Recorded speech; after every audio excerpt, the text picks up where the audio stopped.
யாக்கோப்பு திருமடல் 4ஆம் அதிகாரம் 7வது இறைவார்த்தை. அலகையை எதிர்த்து நில்லுங்கள் என்று எங்களை திடப்படுத்துவதற்காய் நன்றி இயேசுவே.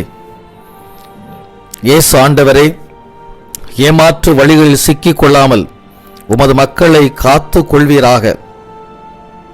அலகையின் மாய கவர்ச்சிகளை கண்டு மயங்கிவிடாமல் உறுதியான மனநிலையுடன் தீயவற்றை எதிர்த்து நிற்கும் ஆற்றல் அருள்வீராக. அந்தகார இருளில் தவித்துக் கொண்டிருக்கும் அது பிள்ளைகளை நல்வழிப்படுத்துவீராக. கரம் பிடித்து வழிநடத்துவீராக. தூய ஆவியின் துணையுடன் உமக்கு உகந்த வாழ்க்கை வாழ ஆசீர்வதிப்பீராக. இயேசுவே, உம் இனிய நாமத்தில் மன்றாடுகிறோம் நல்ல பிதாவே. ஆமென், ஆமென், ஆமென்.